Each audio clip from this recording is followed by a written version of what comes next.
Okay. അപ്പോ ഇന്ന് വ്യാഴാഴ്ചയാണ്. അപ്പൊ എല്ലാവർക്കും അറിയുന്ന പോലെ നമുക്ക് മൈ സ്റ്റോറി സെഷനാണ് ഇന്നുള്ളത്. അപ്പോ ഇന്നത്തെ മൈ സ്റ്റോറി സെഷൻ എടുക്കുക നമ്മുടെ മിന്നു എന്ന മാത്യു മാമാണ്. മാമിനെ കുറിച്ച് പറയുകയാണെങ്കിൽ മാം വെൽ മൈൻഡ് വെൽനസ് സ്പെഷ്യലിസ്റ്റ് ആണ്, ലൈഫ് കോച്ച് ആണ്, NLP ഗ്രാൻഡ് മാസ്റ്റർ ആണ്, അതേപോലെ തന്നെ മോട്ടിവേഷൻ സ്പീക്കർ ആണ്, എല്ലാം ആണ്. അപ്പൊ ഒരുപാട് ഇത്രയും സ്പെഷ്യലൈസേഷൻ ഉള്ളത് കൊണ്ട് തന്നെ മാമിന് ഒരുപാട് കഥകൾ പറയാനുണ്ടായിരിക്കും. ഓക്കെ, അപ്പൊ ഇന്നത്തെ മൈ സ്റ്റോറി സെഷനിലേക്ക് ഞാൻ മാമിനെ ഇൻവൈറ്റ് ചെയ്യാണ്. മിന്നു മാം, പ്ലീസ് വെൽക്കം മാം. എല്ലാവർക്കും ഒരു എന്താണ് മാജിക് മോർണിംഗ് അല്ലേ? അതെ. കുറേ നാളുകൾക്ക് ശേഷമാണ് ഞാൻ ഈ വേദിയിൽ വരുന്നത്. പല സുപരിചിത മുഖങ്ങളും ഉണ്ടെന്ന് ഞാൻ പ്രതീക്ഷിക്കുന്നു ഇതിനു മുമ്പ് എൻ്റെ സെഷൻ അറ്റൻഡ് ചെയ്ത്. എങ്കിലും നിങ്ങളെ ഒരു കഥയിലൂടെ ഞാൻ കൊണ്ടുപോവുകയാണ്. ഒരിക്കൽ ഒരു 7ാം ക്ലാസ്സിൽ പഠിക്കുന്ന കുട്ടിക്ക് നേരിടേണ്ടി വന്ന ഒരു അനുഭവത്തിലൂടെയാണ് കൊണ്ടുപോകുന്നത്. 7ാം ക്ലാസ്സിൽ പഠിക്കുന്ന കുട്ടി, അവള് ഹോസ്റ്റലായിരുന്നു. അപ്പോൾ ഹോസ്റ്റലിൽ താമസിക്കുമ്പോൾ അവിടുത്തെ ഒരു നിയമം അനുസരിച്ച് ഉപയോഗമുള്ള വസ്തുക്കളൊന്നും വേസ്റ്റിൽ കളയാൻ പാടില്ല. അപ്പോൾ ആ കുട്ടി തലമുടിയൊന്നും ഇല്ല, അതുകൊണ്ട് തന്നെ റിബൺ ആവശ്യമില്ല. പണ്ട് സ്കൂൾ യൂണിഫോമിന് റിബൺ വേണ്ടാത്ത ഒരു കുട്ടിയാണ്. അങ്ങനെ ഒരു ദിവസം അവിടുത്തെ വാർഡന് വേസ്റ്റ് ബാസ്ക്കറ്റിൽ നിന്ന് ഒരു റിബൺ കിട്ടുകയാണ്. അവർ ആ ഉടമസ്ഥനെ തേടി 200 കുട്ടികളിലൂടെ അലയുകയാണ്. ആരാണ് ഈ റിബണിന്റെ ഉടമസ്ഥ? പിടിച്ചിട്ട് വേണം പണിഷ്മെന്റ് ചെയ്യാൻ. അങ്ങനെ ഈ ഒരു കുട്ടി ഒരു ദിവസം താഴെ പഠിക്കാനിരിക്കുമ്പോൾ അവളുടെ മുന്നിലേക്ക് ഒരു റിബൺ വന്ന് കിടക്കുകയാണ്. അവൾ ആ റിബൺ എടുത്ത് ഓടി നിഷ്കളങ്കതയോടെ ആ വാർഡനരികിലേക്ക് പോയി. ദാ ഒരു റിബൺ കിട്ടിയിട്ടുണ്ട്. വാർഡൻ അത് വാങ്ങി. അന്ന് വൈകുന്നേരം വാർഡൻ ഒരു കൂട് മെഴുകുതിരിയും ഒരു മതഗ്രന്ഥവുമായിട്ട് ഈ 200 കുട്ടികളുടെ മുന്നിലേക്ക് വന്നു. എന്നിട്ട് പറഞ്ഞു, ഇന്ന് ഞാൻ ഈ റിബൺ നഷ്ടപ്പെടുത്തിയ കള്ളനെ കണ്ടുപിടിക്കും. എല്ലാ കുട്ടികളോടും ആ വിശുദ്ധ ഗ്രന്ഥത്തിൽ സത്യം ചെയ്തുകൊണ്ട് ഞാനല്ല എന്ന് പറയുകയും അവരെല്ലാം പറയുകയും അവസാനം ആ 7ാം ക്ലാസ്സുകാരിയെ മാറ്റി നിർത്തിയിട്ട് പറഞ്ഞു, നീയാണിത് ചെയ്തിരിക്കുന്നത്. ബാക്കി 199 പിള്ളേരോടും പറഞ്ഞു, അവളെ വിളിക്കൂ കള്ളി കള്ളി എന്ന്. പതുക്കെ ശബ്ദത്തിൽ അവർ വിളിക്കുമ്പോൾ ആ വാർഡൻ ഉറക്കെ പറഞ്ഞു, ഇനിയും ഉറക്കെ. ആ 199 പേരും ഉറക്കെ ആർത്തുലച്ചുകൊണ്ട് കള്ളി കള്ളി എന്ന ആ കുട്ടിയെ വിളിച്ചു. അവൾക്കുള്ള പണിഷ്മെന്റ് ആയിരുന്നു പഴയ രീതിയിൽ ആ റിബൺ താഴെ കൊണ്ടുപോയിടുക എന്നുള്ളത്. അവൾ അത് തിരികെ കൊണ്ടുപോയി എടുത്തു. അവൾ തിരികെ വന്നു. പക്ഷെ അവളുടെ മാതാപിതാക്കൾക്ക് ഇതൊന്നും അറിയില്ലായിരുന്നു. അപ്പോൾ അവളുടെ അമ്മ വന്നപ്പോൾ അവൾ പറഞ്ഞു, അമ്മ, എന്നെ ഇവിടെ എല്ലാവരും കള്ളി കള്ളി എന്നാ വിളിക്കുക. അപ്പൊ അമ്മ ചോദിച്ചു, നീ എന്തെങ്കിലും കട്ടോ? അപ്പൊ ആ കുട്ടി പറഞ്ഞു, ഇല്ല, ഞാനൊന്നും കട്ടില്ല. അപ്പൊ അമ്മ പറഞ്ഞു, വാർഡനെ വിളിക്കൂ. വാർഡൻ വന്നു. വാർഡനോട് പറഞ്ഞു, എൻ്റെ മകൾ ഒന്നും കട്ടിട്ടില്ല. നിങ്ങൾക്ക് ഇതിനുള്ള ഉത്തരം ഇന്ന് ഉച്ചയ്ക്ക് കിട്ടും. അന്ന് ഉച്ചയ്ക്ക് തന്നെ അതിനുള്ള ഉത്തരം കിട്ടി.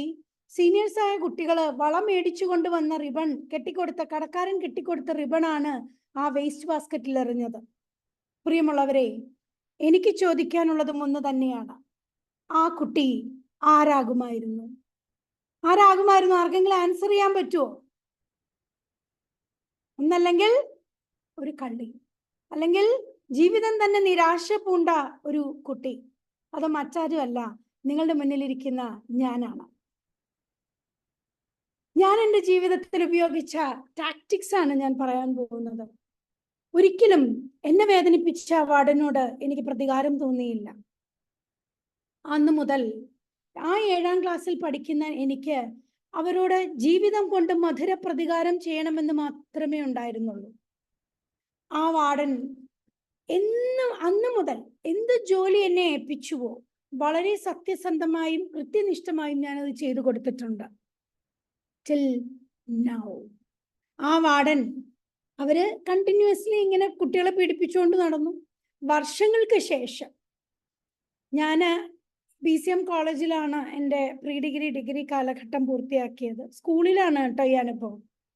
ആ സമയത്ത് എന്നെ അന്ന് ഇതേ സ്കൂളിൽ എന്നെ കളിയാക്കിയ, അല്ലെങ്കിൽ കള്ളി എന്ന് വിളിച്ച് കളിയാക്കിയവർ തന്നെ അവരതെല്ലാം മറന്നുപോയി. കാരണം ആരടിക്കുന്നുവോ അവരത് ഓർക്കില്ല ഒരിക്കലും. അവരുടെ ഓർമ്മകളിൽ ഒരിക്കലും ആ അടി ഉണ്ടാവില്ല. ആർക്കടി കിട്ടുന്നോ അവർക്ക് മാത്രമേ അത് ജീവിതത്തിൽ ഓർമ്മയുണ്ടാവുള്ളൂ. അപ്പോ അവർ തന്നെ എന്നെ ഓൾ കേരള ഒരു കുട്ടികളുടെ ക്ലാസിന്റെ വിശിഷ്ട അതിഥിയായിട്ട് വിളിക്കാനിടയായി. പ്രിയമുള്ളവരെ, എനിക്ക് പറയാനുള്ളതും ഇതാണ്. അതായത് ജീവിതത്തിൽ ഫൊർഗീവ്നെസ്. ഇന്നിപ്പോ സെയ്ഫ് സാറ് മെഡിറ്റേഷൻ എടുത്തപ്പോൾ പറഞ്ഞു, ഞാനും എൻ്റെ കുടുംബാംഗങ്ങളും എൻ്റെ പൂർവികരും നിങ്ങളെ ആരെങ്കിലും വാക്കുകൊണ്ടോ പ്രവൃത്തി കൊണ്ടോ മനസ്സുകൊണ്ടോ വേദനിപ്പിച്ചിട്ടുണ്ടെങ്കിൽ ഞാൻ നിങ്ങളോട് മാപ്പ് ചോദിക്കുന്നു. എൻ്റെ ജീവിതത്തിലും വളരെ കുഞ്ഞു പ്രായം മുതൽ ഒരു വാക്കേ ഞാൻ പഠിച്ചിട്ടുള്ളൂ: ക്ഷമ ദൈവികമാണ്. ആ വാക്ക് പഠിച്ചു കഴിഞ്ഞപ്പോഴാണ് ഈ അനുഭവം ഉണ്ടായത്. ഇന്ന് വരെ എൻ്റെ ജീവിതത്തിൽ ഞാൻ ആരോടും പ്രതികാരം ചെയ്തിട്ടില്ല. കാരണം അന്ന് കുഞ്ഞു 10, 12, 13 വയസ്സ് മുതൽ ഞാൻ മനസ്സിലാക്കിയൊരു റിയാലിറ്റിയാണ്, മനുഷ്യര് ഒരു പക്ഷെ അറിഞ്ഞുകൊണ്ടല്ലായിരിക്കും മറ്റുള്ളവരെ പീഡിപ്പിക്കുന്നത്. വർഷങ്ങൾ, അതായത് 13 വയസ്സിൽ നടന്ന സംഭവത്തിന് ശേഷം ഞാൻ പിന്നീട് പലവട്ടവും ആ വ്യക്തിയെ കണ്ടിട്ടുണ്ട്. അവർ പറഞ്ഞു കേട്ടിട്ടുണ്ട്, അവർ ഓരോ വട്ടവും എന്നെ കളിയാക്കിയിട്ടുണ്ട്. പക്ഷേ വർഷങ്ങൾക്ക് ശേഷം ഞാൻ പിന്നീട് അങ്ങോട്ട് എനിക്ക് തോക്കാൻ മനസ്സിലായിരുന്നു. ഈ ഹീലിംഗ് അറിയുന്നതിന് മുമ്പ് ഒരു ആവറേജ് സ്റ്റുഡൻറ്റും ഹീലിംഗിന് ശേഷം എല്ലാ കലാലയത്തിലെയും മികച്ച വിദ്യാർത്ഥിനിയുമായിരുന്നു ഞാൻ. അതായത് മുറിവുകളെ ഉണക്കുക. ഒരിക്കലും ഒരു സ്റ്റേജ് കണ്ടിട്ടില്ലാത്ത ഞാൻ കോളേജിലെത്തി. ഞാൻ ഇങ്ങനൊന്നും പ്രസംഗിക്കില്ലായിരുന്നു, കാരണം തല കുമ്പിട്ട് മാത്രമേ ഇരിക്കുള്ളൂ. കാരണം കൊച്ചുനാളിൽ എൻ്റെ അമ്മ തമാശയായിട്ട് പറഞ്ഞു, നിന്നെ ഞാൻ കരിക്കാരൻ്റെ എന്ന് പറഞ്ഞതാ, നിന്നെ കണ്ടാ വലിയ സുന്ദരിയൊന്നും അല്ല. പക്ഷേ അതിങ്ങനെ മനസ്സിൽ വളർന്ന് അതൊരു ഉള്ളിലൊരു കോംപ്ലക്സ് ആയി. കണ്ടാ കൊള്ളില്ല, സുന്ദരിയല്ല. പക്ഷേ വർഷങ്ങൾക്ക് ശേഷം ഹീലിംഗും ഫൊർഗീവ്നെസ്സും പഠിച്ചു കഴിഞ്ഞപ്പോൾ ഞാൻ മനസ്സിലാക്കി, അതും അറിയാതെ തന്നെ പറഞ്ഞു പോയൊരു കാര്യത്തെ മണ്ടിയായ ഞാൻ മനസ്സിൽ സൂക്ഷിച്ചല്ലോ ഇത്ര വർഷം. അതും ഹീൽ ചെയ്തു. അതുകൊണ്ട് ഞാൻ ഹീൽ ചെയ്തൊരു വിധം നിങ്ങൾക്കൊന്ന് പറഞ്ഞു തരാണ്. നിങ്ങൾ ഒരു പേപ്പർ എടുക്കുക. ഇപ്പോഴല്ല, നിങ്ങളുടെ ജീവിതത്തിൽ നിങ്ങൾക്ക് ഓർമ്മ വെച്ച കാലം മുതൽ ഈ നിമിഷം വരെ ഏതെങ്കിലും വേദനകളിലൂടെ കടന്നു പോയിട്ടുണ്ടെങ്കിൽ അതെല്ലാം ചെറുതായി എഴുതുക. ആ ജേർണലിങ് എഴുതി ഒരു പ്രാവശ്യം എഴുതിയത് പിന്നെ വായിച്ചു നോക്കരുത് ഒരിക്കലും. കാരണം എനിക്ക് പല ക്ലയൻസും ഉണ്ട്, ഒരിക്കലും മാറാൻ പറ്റുന്നില്ല. അപ്പോഴാണ് അറിയുന്നത് ആ എഴുതുന്ന സാധനത്തെ ഒരു കുഞ്ഞു താഴും താക്കോലും ഇട്ട് പൂട്ടിയാണ് സൂക്ഷിക്കുന്നത്. ഇടയ്ക്കിടയ്ക്ക് എടുത്ത് വായിക്കും. അതായത് ഇടയ്ക്കിടയ്ക്ക് എടുത്ത് വായിക്കുമ്പോൾ നമ്മുടെ മനസ്സിന്റെ സബ് കോൺഷ്യസ് മൈൻഡ് ഒരിക്കലും ക്ലീൻ ആവില്ല. നമ്മളൊരു പാത്രം അരച്ച് കഴുകുന്ന പോലെയാണ് ഈ പ്രോസസ്സ്. ഇന്ന് എഴുതുമ്പോൾ, എനിക്കൊക്കെ ജീവിതത്തിൽ എഴുതിയപ്പോൾ 400 കാര്യങ്ങളെ ഉണ്ടായിരുന്നുള്ളൂ എഴുതി നെഗറ്റീവേ. പക്ഷെ അവിടെ നിന്ന് കഴുകി എന്നിട്ട് എന്ത് ചെയ്യണം? എഴുതിയ സംഗതി പിന്നൊരിക്കലും വായിച്ചു നോക്കാതെ കൊണ്ട് കത്തിച്ച് കളയണം. കത്തിക്കുമ്പോൾ പറയേണ്ട കുറച്ച് കാര്യങ്ങളുണ്ട്, അത് വേണമെങ്കിൽ എഴുതി വെച്ചോളാം. ഞാൻ എൻ്റെ ഫ്രസ്ട്രേഷൻ മുഴുവൻ കളയുന്നു. ഞാൻ എൻ്റെ വേദനകളെ മുഴുവൻ കളയുന്നു. ഞാൻ എൻ്റെ ദേഷ്യം മുഴുവൻ കളയുന്നു. ഞാൻ എൻ്റെ ഇൻഫീരിയോറിറ്റി കോംപ്ലക്സ് മുഴുവൻ കളയുന്നു. എനിക്കുള്ള ഗിൽറ്റ് മുഴുവൻ കളയുന്നു. കുറെ പഴയ ചിന്താഗതികളിലാണ് ഞാൻ തൂങ്ങിക്കിടക്കുന്നത്. അതങ്ങനെ വേണം, ഇതിങ്ങനെ, അതെല്ലാം പോകുന്നു. അതിങ്ങനെ റിപ്പീറ്റ് ചെയ്ത് പറഞ്ഞതിന് ശേഷം നിങ്ങൾ ആ തീയുടെ മുകളിൽ കൈവച്ചിട്ട് പറയാ, ഞാൻ അറിഞ്ഞോ അറിയാതെയോ മനസ്സുകൊണ്ടോ വാക്കുകൊണ്ടോ പ്രവൃത്തി കൊണ്ടോ നിങ്ങളെ വേദനിപ്പിച്ചിട്ടുണ്ടെങ്കിൽ ഐ എം സോറി. നിങ്ങൾ അറിഞ്ഞോ അറിയാതെയോ മനസ്സുകൊണ്ടോ വാക്കുകൊണ്ടോ പ്രവൃത്തി കൊണ്ടോ എൻ്റെ ജീവിതം തന്നെ ഇല്ലാതാക്കാൻ ശ്രമിച്ചിട്ടുണ്ട്. ഞാൻ നിങ്ങൾക്ക് മാപ്പ് തരുന്നു. നിങ്ങൾക്ക് എല്ലാ അനുഗ്രഹങ്ങളും ഉണ്ടാകട്ടെ. അതിനുശേഷം നെഞ്ചത്ത് കൈവച്ചിട്ട് പറയാ, ജീവിതമാകുന്ന പ്രക്രിയയിൽ ഞാൻ സന്തോഷത്തിലാണ്, സമാധാനത്തിലാണ്. ഇത് ഒരു ഹീലിംഗ് പ്രോസസ്സാണ്. എൻ്റെ ഗ്രോത്തിലേക്ക് നയിച്ചത് ഇതൊരു വലിയ മാർഗമാണ് കേട്ടോ. അതാണ് ഞാൻ നിങ്ങൾക്ക് ഷെയർ ചെയ്തത്. പിന്നെ ഒരു കാര്യം എന്ന് പറഞ്ഞാൽ, എൻ്റെ ജീവിതത്തിൽ ഞാൻ എങ്ങനെ ഈ പ്രൊഫഷനിൽ എത്തി എന്നുള്ളതും കൂടെ പറയാം. കൗമാരക്കാര് ആ കാലഘട്ടത്തിൽ നമുക്ക് ഈ മൊബൈൽ ഇല്ലാതിരുന്നത് കൊണ്ടും ജീവിതത്തിലെ ഒരുപാട് വ്യത്യസ്തമായ മേഖലകളിലേക്ക് പോകാനായിട്ട് ആ കൗമാരത്തിൽ സാധിച്ചിട്ടുണ്ട് അല്ലേ? പണ്ട് മതിലുകൾ കുറവായിരുന്നില്ലേ? ഇപ്പം മതിലുകൾ ഇല്ലെങ്കിൽ പോലും മൊബൈൽ ഒരു മതിലാ സത്യത്തില്. ഒരാൾക്കും സമയമില്ല. അങ്ങട് എനിക്ക് ഈസ്റ്ററും ക്രിസ്മസും ഒക്കെ വരുമ്പോ സ്ട്രെസ്സാ. കാരണം എന്താ വെച്ചാൽ മെസ്സേജ് വായിച്ച് തീരൂല. അപ്പൊ മറ്റൊരാൾക്ക് റിപ്ലൈ ഉണ്ട് എന്ന് പറയുന്ന പോലെ അന്നത്തെ കാലത്ത് ഞാനൊരു 16-ാമത്തെ വയസ്സിൽ തെരുവിൽ അലയുന്ന മാനസിക രോഗികളെ ശുശ്രൂഷിച്ചുകൊണ്ട് ഇറങ്ങി തിരിച്ചതാണ് എൻ്റെ ജീവിതം. അത് കോട്ടയം നവജീവനില് തോമസ് ഏട്ടൻ എന്ന് പറയുന്ന ഒരു മഹാനായ വ്യക്തിയുടെ കൂടെ. അദ്ദേഹം അന്ന് മെഡിക്കൽ കോളേജിനോട് ചേർന്ന ഒരു വാടക കെട്ടിടത്തിൽ തെരുവിൽ അലയുന്ന ആളുകളെ താമസിക്കാൻ വാടകയ്ക്ക് എടുത്തൊരു കെട്ടിടത്തിൽ ചുമ്മാ കാഴ്ചക്കാരിയായി പോയ ഞാൻ പിന്നെ 5 കൊല്ലം ഞാൻ കോട്ടയം BCMൽ പഠിച്ച 5 കൊല്ലം എല്ലാ ശനിയും ഞായറും അവിടെ പോവുക, അവിടുത്തെ മാനസിക രോഗികൾക്ക് ശാരീരികമായ എന്തെങ്കിലും കാര്യങ്ങൾ എല്ലാം ക്ലീൻ ചെയ്യുക, മുടി വെട്ടുക, നഖം വെട്ടുക, അവരുടെ എല്ലാ സാധനങ്ങളും നനച്ചിടുക, അങ്ങനെ വേണ്ട കാര്യങ്ങളെല്ലാം ചെയ്തു കഴിഞ്ഞപ്പോൾ അവിടെ കണ്ടൊരു കാഴ്ചയാണ് എന്നെ ഈ ഒരു പ്രൊഫഷനിലേക്ക് എത്തിച്ചത്. ഒന്ന്, അവിടെ ഒരു മനുഷ്യനുണ്ടായിരുന്നു, ബാക്കിലേക്ക് നടക്കുന്ന ഒരാൾ, പേര് റിവേഴ്സ്, പേരൊന്നും ആർക്കും അറിയില്ല, അയാൾ സംസാരിക്കില്ല, പക്ഷെ ബാക്ക് സൈഡിലേക്കേ നടക്കൂ.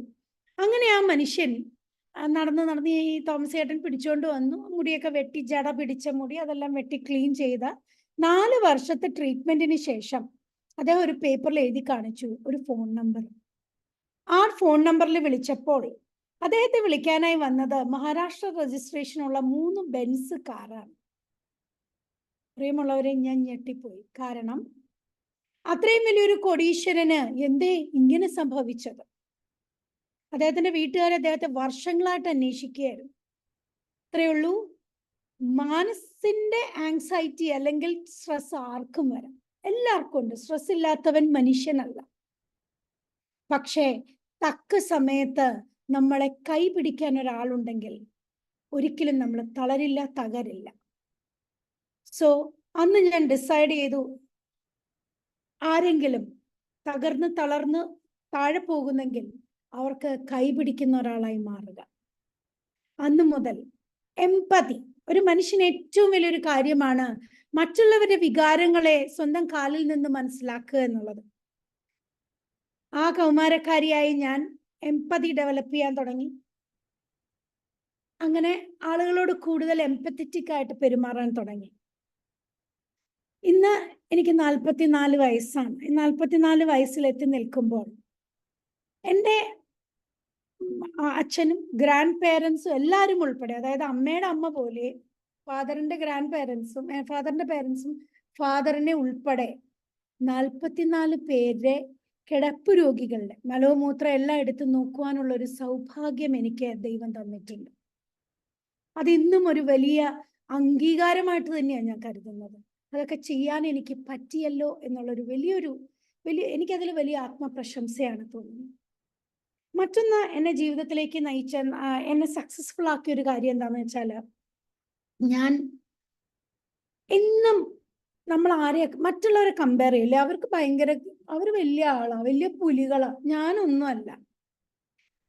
പക്ഷെ ഒരു റിയാലിറ്റിയെ ഞാൻ മനസ്സിലാക്കി. നിങ്ങളിൽ ആരെങ്കിലും ഒരുപോലെ മൂക്കുള്ള ആരെങ്കിലും ഇവിടെ ഇരിപ്പുണ്ടോ? നോക്കട്ടെ, ആരെങ്കിലും ഉണ്ടോന്ന്? ഇല്ല. ഒരേ കണ്ണുള്ള ആരെങ്കിലും ഉണ്ടോ? എല്ലാരും ഒക്കെ ചിരിച്ചിരിപ്പുണ്ട്, പടമൊക്കെ ഉണ്ട്. ഒരേ ചിരിയുള്ള ആരെങ്കിലും ഉണ്ടോ? ഒരേ സ്കിൻ ടോണുള്ള ആരെങ്കിലും ഉണ്ടോ? നിങ്ങൾ ആരെങ്കിലും ഒരേ ഹാൻഡ് റൈറ്റിംഗ് ഉള്ളവരുണ്ടോ? കുറച്ചൊക്കെ സ്വല്പം താരതമ്യം കാണാം. പക്ഷേ ഈ മനുഷ്യന്റെ നഗ്ന നേത്രങ്ങൾ കൊണ്ട് വളരെ സ്പഷ്ടമായി കാണാൻ പാടില്ലാത്ത ഈ ഫിംഗർ പ്രിന്റുമായിട്ട് നിങ്ങൾ മാത്രമേ ജനിച്ചിട്ടുള്ളൂ ഈ ലോകത്ത്. അപ്പൊ തന്നെ ദൈവം, അല്ലെങ്കിൽ നമ്മൾ വിശ്വസിക്കുന്ന അല്ലാഹു, ഏത് മതവിശ്വാസമാണെങ്കിലും ഈ പ്രപഞ്ച ശക്തിയാണെങ്കിലും, ആ മഹത്വത്തെ പറ്റി ഒരു നിമിഷം ആലോചിക്കുക. നമ്മൾ മാത്രമേ ഉള്ളൂ. പക്ഷെ നമ്മൾ എന്താ ചെയ്യാന്നറിയോ? അവര് നന്നായിട്ട് ഡാൻസ് ചെയ്യും, അവര് നന്നായിട്ട് പഠിക്കും, അവര് നന്നായിട്ട് പാടും. എനിക്ക് കഴിവില്ല. എനിക്കെങ്ങനെ കഴിവുണ്ടാകും? എൻ്റെ കഴിവ് വേറെ ഒന്നിലാണ്. ആ കഴിവ് റിയലൈസ് ചെയ്താലേ നമ്മൾ മികവുറ്റതാവുള്ളൂ. പകരം മറ്റൊരാളിലേക്ക് നോക്കിയാൽ നമുക്ക് വളരാൻ സാധിക്കില്ല. ഞാനത് നിർത്തി. എന്ന് ഈ റിയാലിറ്റിയെ മനസ്സിലാക്കിയോ, എന്റെ വിരൽ തുമ്പുകളിലെ വരകൾ ഞാൻ വ്യത്യസ്തയാണെന്ന് ആ കൗമാരത്തിലെ മനസ്സിലാക്കിയ ഞാൻ എന്നും എന്റെ വ്യത്യസ്ത ആഘോഷമാക്കി. പ്രിയമുള്ളവരെ, ഓരോ കുഞ്ഞും വ്യത്യസ്തരാണ്. ഒരാളെ പോലെ വേറൊരാൾ ഈ ലോകത്തിൽ ഇല്ല. അതൊരു വലിയ യാഥാർത്ഥ്യമാണ്. Accept it and celebrate it. മറ്റൊന്നാണ്, കണ്ണാടി നോക്കാൻ തന്നെ എനിക്ക് പേടിയായിരുന്നു. കാരണം കണ്ടാ കൊള്ളില്ലല്ലോ. അപ്പൊ ഭയങ്കര സ്ട്രെസ്സാ. കൗമാരത്തില് കൂനി നടക്കുന്ന ഒരു കുട്ടി. പക്ഷേ ജീവിതത്തിൽ ആദ്യമായിട്ട് 16 വയസ്സിലൊരു പേഴ്സണാലിറ്റി ഡെവലപ്മെന്റ് ട്രെയിനിങ്ങിന് അറ്റൻഡ് ചെയ്തു കോളേജിൽ. അന്ന് അവര് പറഞ്ഞു, കണ്ണാടി നോക്കിയിട്ട് പറയണം ഐ ലവ് യു. ഇപ്പോഴെല്ലാം നമ്മൾ അതൊക്കെ പഠിച്ചിട്ടുണ്ട്, നമ്മളെ തന്നെ നമ്മളെ സ്നേഹിക്കണം എന്നുള്ളതൊക്കെ. പക്ഷെ അന്നതില്ലായിരുന്നു. അന്നതൊരു വലിയ കാര്യമായിരുന്നു.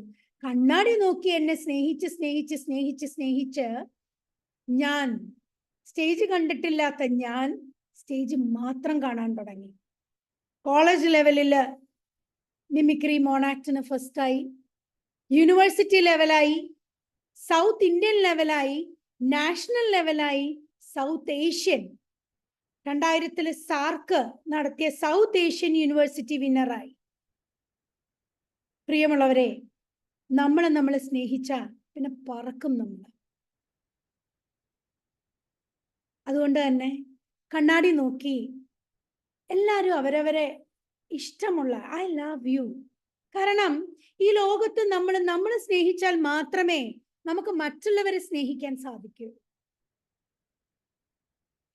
നമ്മൾ മറ്റുള്ളവരോട് ക്ഷമിച്ചാൽ മാത്രമേ നമുക്ക് നമ്മളോട് ക്ഷമിക്കാൻ സാധിക്കുകയുള്ളൂ. മറ്റുള്ളവരുടെ വളർച്ചയിൽ സന്തോഷിച്ചാൽ മാത്രമേ നമുക്ക് നമ്മുടെ വളർച്ചയിൽ സന്തോഷിക്കുവാനായി സാധിക്കുകയുള്ളൂ. ശരിയല്ലേ?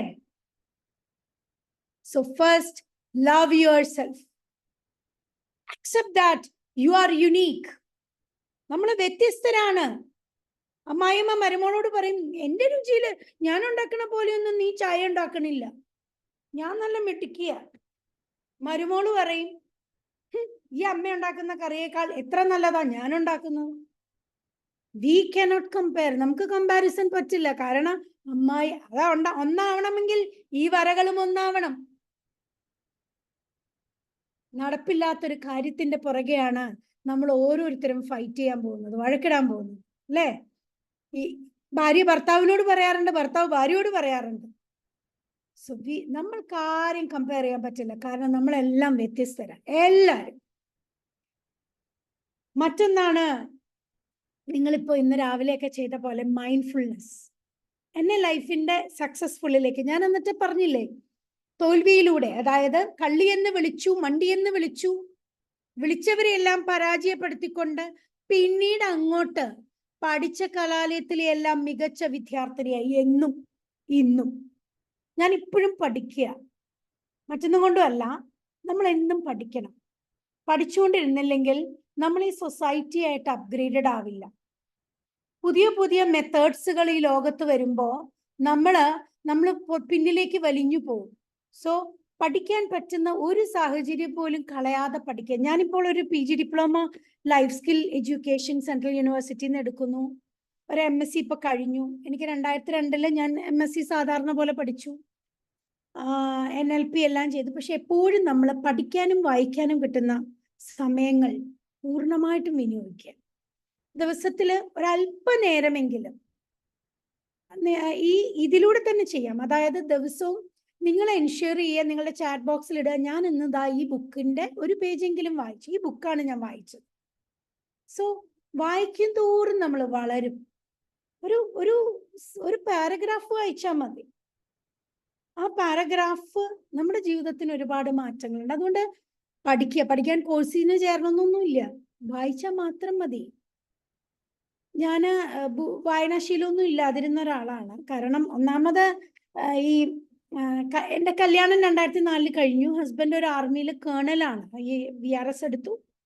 ആർമിയിൽ 19 വർഷം ഞാൻ എൻ്റെ ഹസ്ബൻഡിനൊപ്പം ഉണ്ടായിരുന്നു. ആ 19 വർഷവും ഇതുപോലെ തന്നെ ജീവിതം ഭയങ്കര ഇങ്ങനെ തൂങ്ങിക്കിടക്കുന്ന ഡെഡ് ബോഡി വരെ ഒരു സ്ത്രീയുടെ പിടിച്ച് താഴെ ഇറക്കേണ്ടി വന്നു. അതും എന്നെ അവർക്കൊരു എക്സ്ട്രാ മാരിറ്റൽ അഫയർ ഉണ്ടായിരുന്നത് കൊണ്ട് ആരോ അത് പിടിച്ചത് കൊണ്ടും സൂയിസൈഡ് ചെയ്ത. അതെന്നെ ഭയങ്കരമായിട്ട് ചിന്തിപ്പിച്ചു. എന്തുകൊണ്ട് അവരങ്ങനെ പോയി?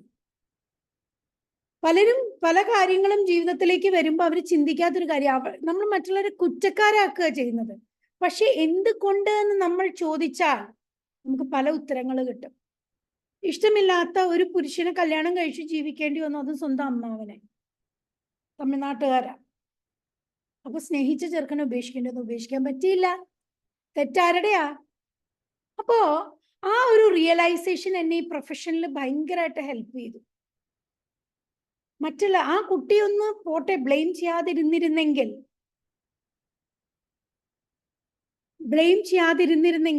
അവൾ ജീവിച്ചിരിക്കുമായിരുന്നു, 2 കുട്ടികൾക്ക് അമ്മയുണ്ടാവുമായിരുന്നു. ബട്ട് പോയി. അങ്ങനെ പിന്നെ തീവ്രവാദികൾ. ഞാൻ കശ്മീരിൽ എൻ്റെ ഹസ്ബൻഡ് പോസ്റ്റഡ് ആയിരുന്നപ്പോൾ ഞങ്ങൾ അവിടെ നിന്ന് ഇങ്ങനെ ബസ് എന്ന് പറയുന്നത്, ബസ് ഒരു 10-24 ബസ്സുകൾ ഇങ്ങനെ കോൺവേ ആയിട്ടാ പോകുന്നത്. അതിനകത്ത് ഇന്ത്യൻ ആർമിയുടെ ഓഫീസർ ഇരിക്കുന്നത് ഭയങ്കര സേഫ് ആയിട്ടാണ്. ഭാര്യനെ ഇച്ചിരി മാറ്റിയാണെങ്കിലും അവര് ഓഫീസറെ സേഫ് ആക്കിക്കൊണ്ട് നടക്കുകയാണ്. പെട്ടെന്ന് ഞങ്ങളുടെ വണ്ടിക്ക് നേരെ ഒരു ബോംബാക്രമണം. ഒരു നിമിഷം കൊണ്ട് ആ ഡ്രൈവർ ഇടിച്ച് കയറ്റിയത് കൊണ്ട് ഞാനിന്ന് നിങ്ങളുടെ മുൻപിൽ ഇരിക്കുകയാണ്. അയാള് വണ്ടി പെട്ടെന്ന് ടേൺ എടുത്തൊരു സ്ഥലത്തേക്ക് ഇടിച്ച് കയറ്റി.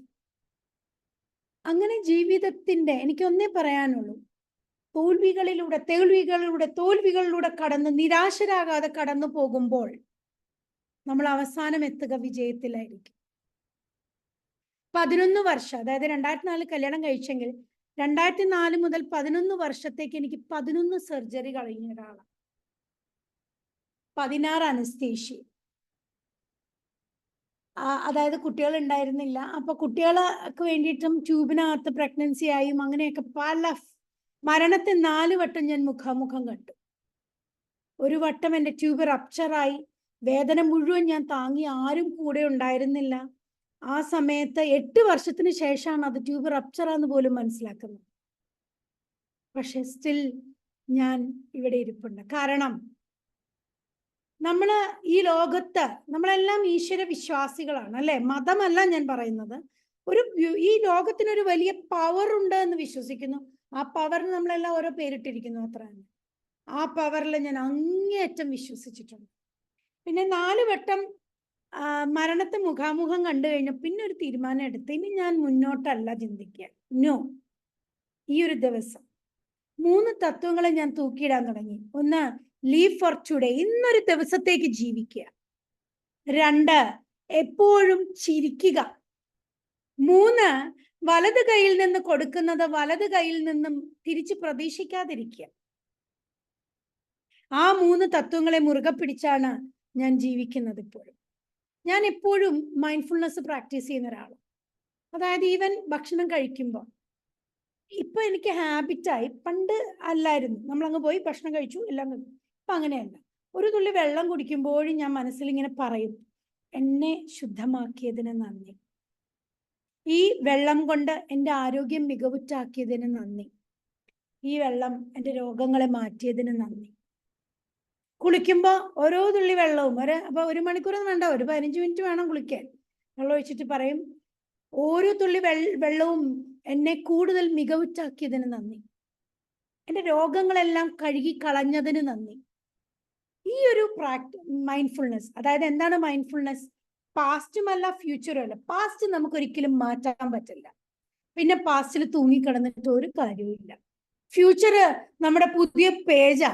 വായിക്കുന്ന പുസ്തകം ആദ്യമായിട്ട് വായിക്കുമ്പോൾ പുതിയ പേജാ ഫ്യൂച്ചർ. അറിയേയില്ല എന്താന്ന്. പിന്നെ അതിനെപ്പറ്റി കൂടുതൽ വേവലാതിപ്പെട്ടിട്ടും കാര്യമില്ല. So leave now. ആ ഒരു തത്വമാണ് എൻ്റെ ജീവിതത്തിൽ ഞാൻ എടുത്തത്. ഇപ്പോൾ ഈ സമയത്തേക്ക് ജീവിക്കുക. സങ്കടങ്ങൾ വരാറുണ്ട്, സ്ട്രെസ് വരാറുണ്ട്. ബട്ട് ഈ കാര്യങ്ങളിൽ നിന്ന്, ഈ പറഞ്ഞ കാര്യങ്ങളെല്ലാം കൊണ്ടും എനിക്ക് അതിനെ അതിജീവിക്കാൻ പറ്റുന്നുണ്ട്. മറ്റൊന്നാണ് സ്വപ്നം കാണുക. എവിടെ സ്വപ്നം കാണൽ നിർത്തുന്നുവോ അവിടെ ജീവിതം അവസാനിക്കുകയാണ്. സോ കണ്ണടച്ചിരുന്നിട്ട് നമുക്ക് കാണാലോ, ഞാൻ ഇന്ത്യൻ പ്രധാനമന്ത്രിയാ, എന്താ മുതൽ മുടക്കുള്ള കാര്യമൊന്നുമല്ലല്ലോ. അല്ലെങ്കിൽ ഞാനൊരു വലിയ ബിസിനസ്സുകാരിയായി, ഞാൻ അതായി, ഞാൻ ഇതായി. സ്വപ്നങ്ങൾ കാണാൻ പഠിക്കുക. പിന്നെയോ, എന്നും വൈകുന്നേരം ഞാൻ എന്നോട് സംസാരിക്കും കേട്ടോ. കാരണം ഈ ലോകത്തെ ഏറ്റവും വലിയ ഫ്രണ്ട് എന്ന് പറയുന്നത് എനിക്ക് ഞാൻ തന്നെയാണ്. ഞാൻ കഴിഞ്ഞിട്ടേ ഉള്ളൂ ആരും. അപ്പോ നമ്മുടെ ഈ ഇന്നത്തെ കാലഘട്ടത്തില് നമ്മുടെ പുതിയ തലമുറക്ക് ഇല്ലാത്തതായ ഒരു കാര്യവും അത് തന്നെയാണ്. അവർക്ക് അവരോട് സ്നേഹമില്ല. സ്നേഹമുണ്ടെങ്കിൽ അവരൊരിക്കലും അവരെ വേദനിപ്പിക്കില്ല. സ്നേഹമുണ്ടെങ്കിൽ അവരൊരിക്കലും അഡിക്ഷൻസിലേക്ക് പോകില്ല. സ്നേഹമുണ്ടെങ്കിൽ അവരൊരിക്കലും അവർ പ്രണയങ്ങളിലേക്ക് പോയി അവരുടെ ജീവിതം നശിപ്പിക്കില്ല. അവർക്ക് അവരെ പല കാര്യങ്ങൾ കൊണ്ടും സ്നേഹിക്കാൻ പറ്റുന്നില്ല. ഞാൻ ഇപ്പൊ രാവിലെ 4 മണിക്ക് എണീറ്റ് കണ്ണാടിയുടെ മുമ്പിൽ നിന്ന് എന്നെ 2 ചക്കര കുട്ടി എന്നൊക്കെ പറഞ്ഞ് എന്നെ കൊഞ്ചിച്ചിട്ടാ ഞാൻ പോകുന്നത്. കാരണം എന്നെ കൊഞ്ചിക്കാൻ ഞാൻ മാത്രമല്ലേ ഉള്ളൂ ഈ ലോകത്ത്. വേറൊരാൾ കൊഞ്ചിക്കാൻ നോക്കിയിരുന്ന ഒരിക്കലും നടക്കില്ല കാര്യം.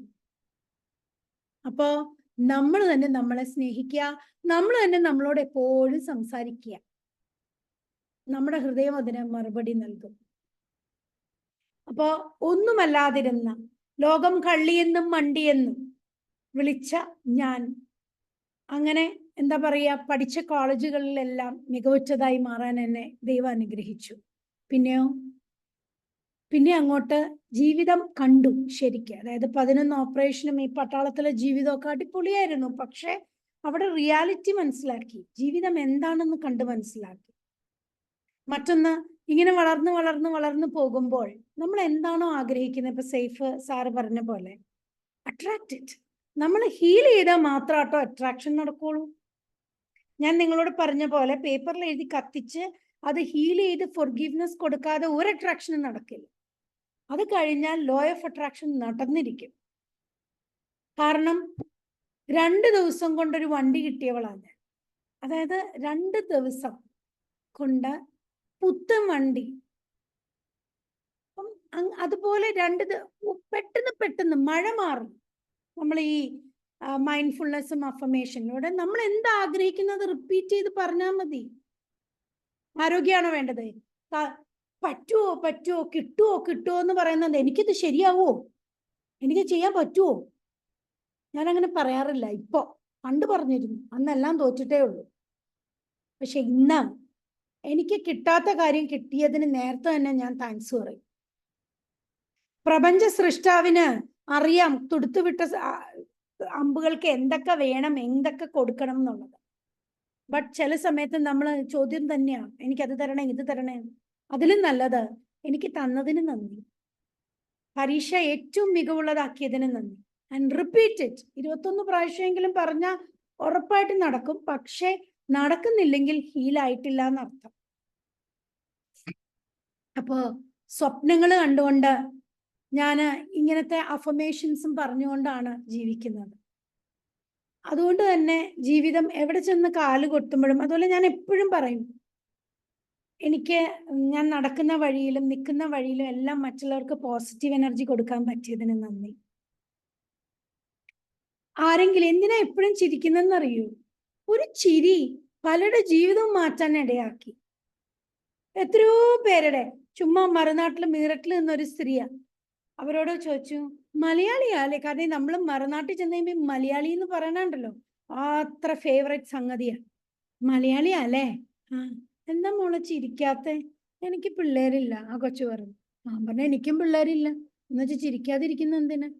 പക്ഷേ ആ കുട്ടിയുടെ അതിനുശേഷം 12-ാം മാസം, അതായത് അവൾക്ക് കല്യാണം കഴിച്ച് എന്നെ പോലെ തന്നെ വർഷങ്ങളായി, കുട്ടികളില്ല.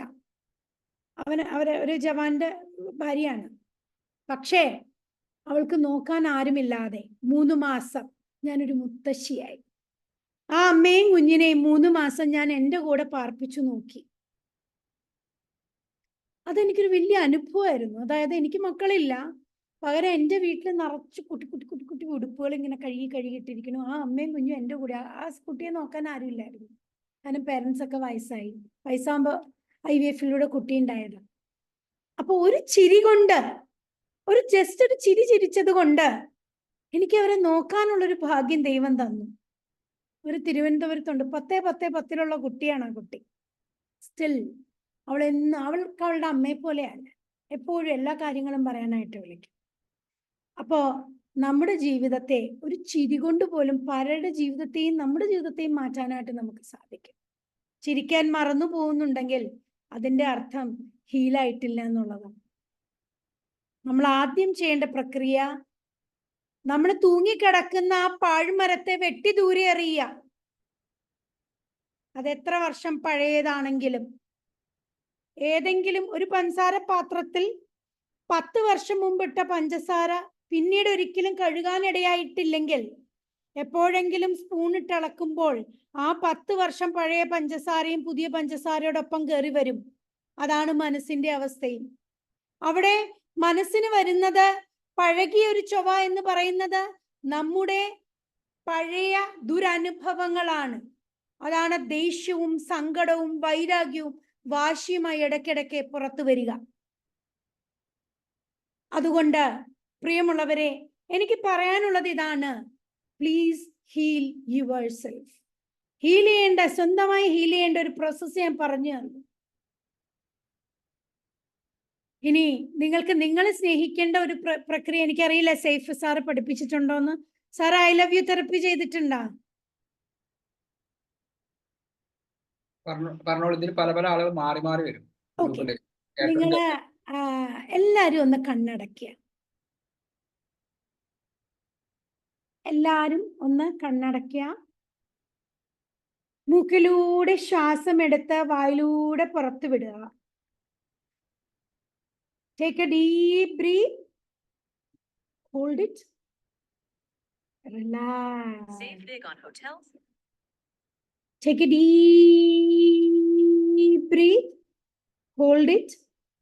Relax. Take a deep breath. Hold it. Relax.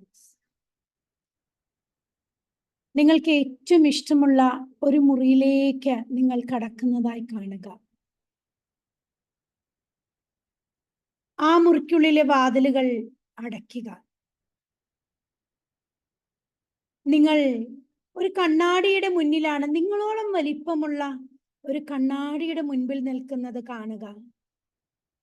ആ കണ്ണാടിയിലേക്ക് നോക്കുക. നിങ്ങൾ നിങ്ങളോട് തന്നെ പറയുക, I love you, I love you, I love U. നിങ്ങളുടെ പ്രതിബിംബം നിങ്ങളോട് തിരികെ പറയുന്നത് കേൾക്കുക, ഐ ലവ് യു.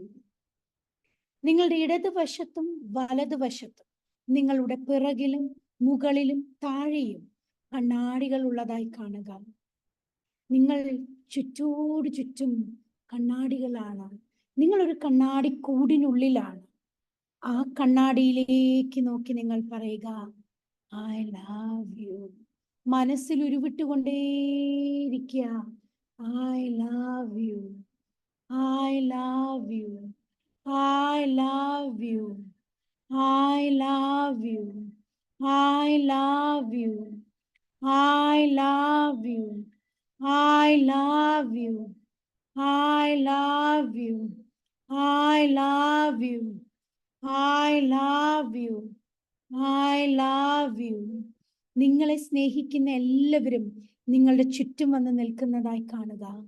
അവരെല്ലാം നിങ്ങൾക്ക് നേരെ കൈ ചൂണ്ടിക്കൊണ്ട് പറയുന്നത് കാണുക, I love you, I love you, I love you, I love you, I love you, I love you, I love you, I love you, I love you, I love you, I love U.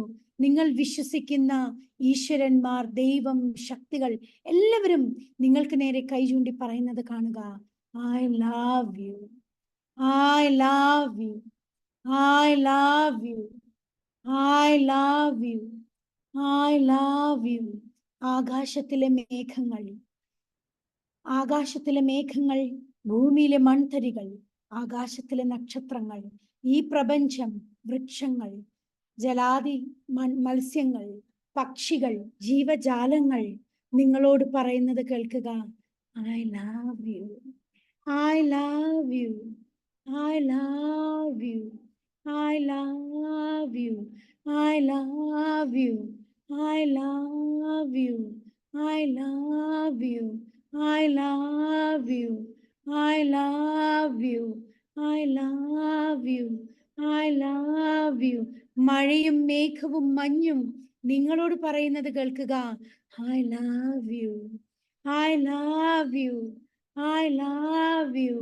I love you. I love you. I love you. I love you. I love you. I love you. I love you. I love you. I love you. I love you. മെല്ലെ രണ്ട് കരങ്ങളും എടുത്ത് രണ്ട് തോളിനോടും ചേർത്ത് ഇറുകെ നിങ്ങളെ ഒന്ന് കെട്ടി മുറുക്കെ പിടിച്ചേ. പറയുക, മനസ്സുകൊണ്ട് പറയുക, I love you. I love you.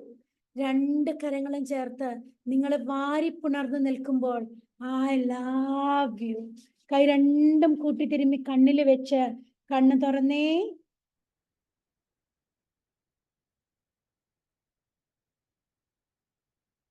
ചെയ്യാൻ പറ്റിയോ? ഇതെന്നും ഇതൊരു ഉറക്ക ഗുളികയാണ് സത്യത്തില്.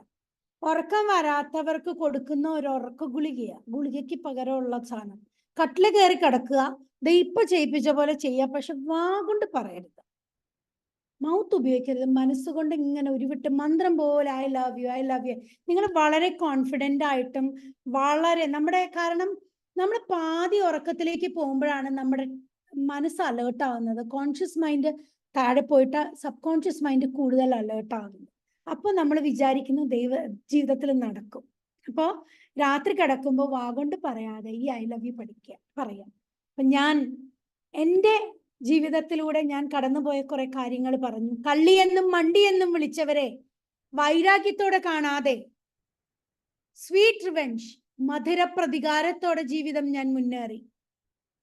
അന്ന് വന്ന തോൽവിക്ക് പിന്നീട് അങ്ങോട്ട് തിരിഞ്ഞു നോക്കാൻ ഞാൻ എന്നെ അനുവദിച്ചില്ല. ലോകത്തെ ഏറ്റവും അധികം പ്രണയിക്കുന്നത് ഞാൻ എന്നെ തന്നെയാണ്. പിന്നെയോ ചിരിച്ചുകൊണ്ട് ജീവിതത്തെ നേരിടുക. പ്രതിസന്ധികൾ വന്നുകൊണ്ടേയിരിക്കും. പരാജയങ്ങളിലൂടെ കടന്നുപോയാൽ മാത്രമേ ജീവിതം സക്സസ് ആവുകയുള്ളൂ. വിൻസ്റ്റൺ ചർച്ചിലിന്റെ വാക്കുകളെ ഓർമ്മിക്കുകയാണ്. ഉത്സാഹം നഷ്ടപ്പെടാതെ പരാജയത്തിൽ നിന്ന് പരാജയത്തിലേക്ക് നടക്കുന്നതാണ് വിജയം. ഉത്സാഹം നഷ്ടപ്പെടുത്താതെ പരാജയത്തിൽ നിന്ന് പരാജയത്തിലേക്ക് നടക്കുന്നതാണ് വിജയം. പ്രിയമുള്ളവരെ, തോൽവിയുണ്ടെങ്കിലേ വിജയം മനസ്സിലാക്കുകയുള്ളൂ. അതുകൊണ്ട് ജീവിതത്തെ വളരെ ചിരിയോടെയും പുഞ്ചിരിയോടെയും വളരെ മൈൻഡ്ഫുൾനെസ്സിലൂടെയും നേരിടാൻ, അല്ലെങ്കിൽ ഹീലിംഗ് കഴിഞ്ഞ് വളരെ ഏറ്റവും മികവുള്ള പ്യുവർ സോളാക്കി നമ്മുടെ മനസ്സും ശരീരവും ആത്മാവും നിറയ്ക്കുവാൻ നിങ്ങൾക്ക് ഓരോരുത്തർക്കും സാധിക്കട്ടെ എന്ന് പ്രാർത്ഥിച്ചുകൊണ്ടും ആശംസിച്ചുകൊണ്ടും താങ്ക് യു വെരി മച്ച്. ഇച്ചിരി നേരം കൂടുതൽ എടുത്തോ? ഇല്ല, ഓക്കെ ടൈം ഓക്കെ ആണ്. So much ma'am. ഓക്കെ, എന്താ പറയുക? ഓക്കെ മാം, ഇന്നു മാം thank you so much ma'am. അപ്പോൾ നല്ലൊരു സെഷൻ ആയിരുന്നു. ഇപ്പോൾ മാം മൈ സ്റ്റോറി എന്ന് പറയുമ്പോൾ മാമിന്റെ സ്റ്റോറിയിലൂടെ ഒരുപാട് കാര്യം ഞങ്ങൾക്ക് റിയലൈസ് ചെയ്യാൻ പറ്റിയിട്ടുണ്ട്. Okay ma'am, thank you so much. അപ്പോൾ ഒരു ഫീഡ്ബാക്ക് പറയാലോ, എന്തെങ്കിലും നിങ്ങൾക്ക് ഡൗട്ട്സോ കാര്യങ്ങളോ ഉണ്ടെങ്കിൽ മാമിന്റെ അടുത്ത് ചോദിക്കാം. ഓക്കെ, അപ്പൊ അൺമ്യൂട്ട് ചെയ്തിട്ട് സംസാരിക്കാം. ഹാൻഡ് റൈസ് ചെയ്തോളൂ സംസാരിക്കാനുള്ളവര്.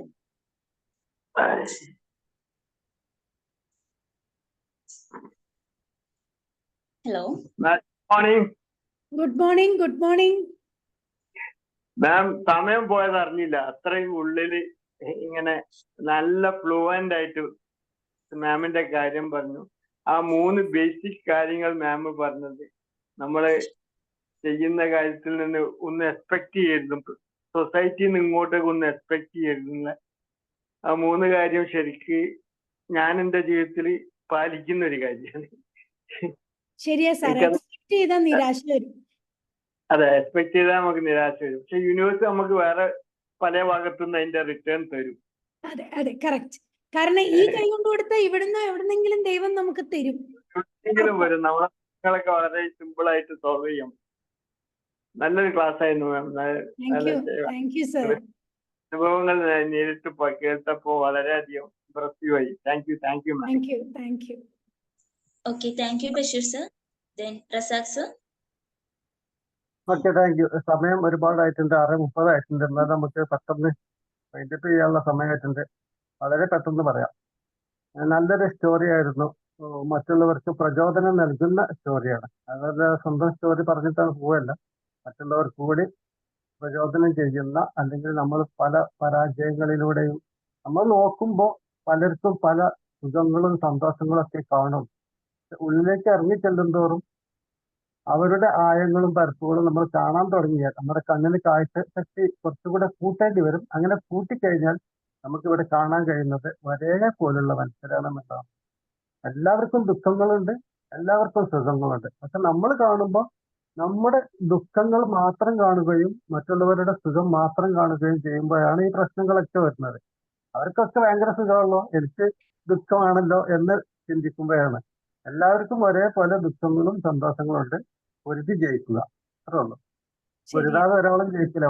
ഒരാൾ യോദ്ധാവ് ആകണമെങ്കിൽ ഒരു യുദ്ധത്തിലെങ്കിലും പങ്കെടുത്തിട്ട് അല്പം പരിക്ക് പറ്റിയാൽ മാത്രമേ അയാളെ യോദ്ധാവാക്കാൻ സാധിക്കുള്ളൂ, അല്ലെങ്കിൽ അയാൾ യോദ്ധാവ് ആവില്ലല്ലോ.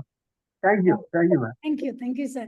അതായത് ഇന്നത്തെ സോഷ്യൽ മീഡിയ നമ്മുടെ ജീവിതത്തിൽ തരുന്ന ഒരു വലിയ കാര്യം ഇതാ. അതായത് ഫേസ്ബുക്കും ഇൻസ്റ്റയൊക്കെ തുറന്നു നോക്കുമ്പോൾ എന്താ, എല്ലാവരും ചിരിച്ചോണ്ടിരിക്കുക. അപ്പൊ മനസ്സ് തകർന്ന ഒരാൾ നോക്കുമ്പോൾ എനിക്ക് മാത്രം സങ്കടം, ബാക്കി എല്ലാരും സന്തോഷിക്കുക. അവര് പൊട്ടിക്കരയായിരിക്കും പകരം. അത് ഇടില്ലല്ലോ ആരും. കരയുന്ന പടം ഇടും ആരെങ്കിലും? ഇല്ല. Thank you sir. Okay, thank you sir. Thank you ma'am. Then Shamini ma'am. Ma'am, thank you മാം.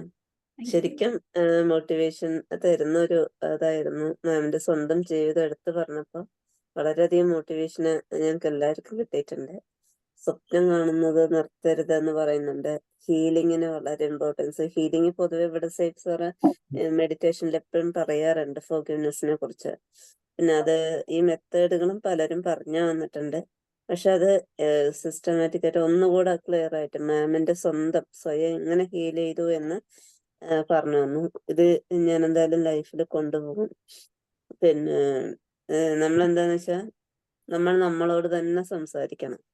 പിന്നെ കണ്ണാടി നോക്കി ഐ ലവ് യു പറയുന്നത് എനിക്ക് കേട്ടിട്ടുണ്ടെന്നല്ലാണ്ട് ഇന്ന് വരെ അത് കൊണ്ടുവരാൻ ഒരു മടിയാണ്. ആരെല്ലാം എന്തെങ്കിലും വിചാരിക്കും. പക്ഷെ എന്തായാലും ഇനി ഞാനത് ചെയ്തോളാം. കാരണം ഇതൊക്കെയാണ് നമ്മളെ സക്സസിലേക്ക് നയിക്കാൻ പോകുന്നത്. അപ്പൊ അതെല്ലാം ഞാൻ ചെയ്യാൻ. വളരെ നല്ലൊരു ക്ലാസ് ആയിരുന്നു മാം. തീർച്ചയായിട്ടും ഞങ്ങളിൽ പലർക്കും, എന്തായാലും എനിക്ക് എൻ്റെ ലൈഫിന്റെ ഒരു നെക്സ്റ്റ് സ്റ്റെപ്പിലേക്ക് മാം കൈപിടിച്ച് കയറ്റിയിട്ടുണ്ട്. Thank you ma'am. Thank you so much. Okay, thank you Shamini ma'am. Then next ആരെയും വരുന്നുണ്ടെങ്കിൽ പെട്ടെന്ന് ഹാൻഡ് റൈസ് ചെയ്യാം. താങ്ക് യു മിന്നു മാം. ആയിരുന്നു. ഞാൻ തന്നെ ഐ ലവ് യു തെറാപ്പി നമ്മൾ ചെയ്യാറുണ്ടെങ്കിൽ വേറെ ആളെ കേട്ടിട്ട് കുറെ ദിവസമായി. അപ്പൊ അത് കേട്ടപ്പോൾ പറയാം, നമ്മുടെ ഹീലായി, ക്ലീനായി, മൈൻഡ് നമ്മുടെ ക്ലീനായി. ഇനിയും ഇടയ്ക്ക് വരണം എന്ന് റിക്വസ്റ്റ് ചെയ്യാണ്. അതേപോലെ ഈ മൈ സ്റ്റോറി എന്നുള്ള സംഭവം നമ്മൾ സ്റ്റാർട്ട് ചെയ്ത സമയത്ത് നമ്മളപ്പോഴും അത് സ്റ്റക്കായിട്ടുണ്ടായിരുന്ന സമയത്ത് അപ്പൊ ടീം മെമ്പേഴ്സ് എന്താ ചെയ്യുമായിരിക്കും. എന്താ പറഞ്ഞു, അത് വെറിയിടാവണ്ട, അതിലേക്ക് ആളുകൾ വരുന്നതാണ്. അപ്പൊ നിങ്ങളുടെയൊക്കെ അനുഭവത്തിൽ അല്ലെങ്കിൽ നിങ്ങളൊക്കെ അറിയുന്ന ഇതേപോലെ സക്സസ്ഫുൾ ആയിട്ടുള്ള മറ്റു ആളുകൾ ഉണ്ടാവും, അല്ലെങ്കിൽ അവരുടെ ലൈഫിൽ ഒരുപാട് സ്ട്രഗിളിലൂടെ കടന്നു വരും. അത്ര ആളുകളുണ്ടെങ്കിൽ അവരെ കൂടെ സജസ്റ്റ് ചെയ്യാൻ റിക്വസ്റ്റ് ചെയ്യാൻ ടീം മെമ്പേഴ്സിനെ സജസ്റ്റ് ചെയ്ത് കൊടുത്താൽ മതി. അതേപോലെ നിങ്ങൾക്കും എല്ലാവരും ഒരു ഹീറോയും ഒരു ഹീറോയിനും ഉണ്ട്. നിങ്ങൾക്കൊക്കെ ഇതേപോലെ സ്റ്റോറി ഉണ്ട്. നിങ്ങളും ഞാനൊക്കെ ഒരുപാട് ഇതേപോലെ പ്രതിസന്ധിയിലൂടെ കടന്നു പോയിട്ടുണ്ട്. അത് സ്റ്റോറി ആയിട്ട് പറയാൻ താല്പര്യം ഉണ്ടെങ്കിൽ നിങ്ങൾ പറയാം. പ്രത്യേകം ശ്രദ്ധിക്കേണ്ടത്, നിങ്ങളെ സ്റ്റോറി മാത്രം പറഞ്ഞു പോവാതെ നിങ്ങളുടെ ലൈഫിൽ നിങ്ങൾ പഠിച്ചിരിക്കുന്നത്, ഇപ്പം മിന്നുമ്മ പറഞ്ഞിരിക്കുന്ന ഒരു ബെസ്റ്റ് എക്സാമ്പിൾ ആണ് അല്ലെ. 3 കാര്യങ്ങളോട് അതിലെ പഠിപ്പിച്ചെന്ന്. അതേപോലെ ഞാൻ പഠിച്ച കാര്യങ്ങൾ എന്ത്, നിങ്ങൾ പഠിക്കേണ്ട കാര്യങ്ങൾ എന്തെന്നും കൂടെ അതിലൂടെ എന്ത് ചെയ്യുക, നിങ്ങൾ മറ്റുള്ളവർക്ക് പറഞ്ഞു കൊടുക്കാനോട് ശ്രമിക്കുക. അപ്പൊ അങ്ങനെയുള്ള ആളുകൾ ഉണ്ടെങ്കിൽ അവരെ അറിയിക്കുകയാണ് ചെയ്യും. Thank you Minnu ma'am. Thank you very much. എല്ലാവരും കാണാൻ സാധിച്ചതിൽ ഒരുപാട് സന്തോഷം. ഇതുപോലൊരു ഓപ്പർച്യൂണിറ്റി തന്നതിന് സേഫ് സാറിനും, അത് പ്രത്യേകമായിട്ട് എൻ്റെ പിന്നിൽ നിന്ന് പ്രവർത്തിച്ച അജീഷ് എപ്പോഴും വിളിച്ചുകൊണ്ടിരിക്കും, മാം മറക്കല്ലേ എന്ന് പറഞ്ഞപ്പോ എല്ലാവർക്കും താങ്ക് യു വെരി മച്ച്. എല്ലാവർക്കും ഒരു നല്ല ദിവസം നേരുന്നു. Thank you minimum. Thank you. ഒരിക്കൽ ക്ലാസ് എടുത്തപ്പോ മിനിമം അനുഭവം പുറത്തെ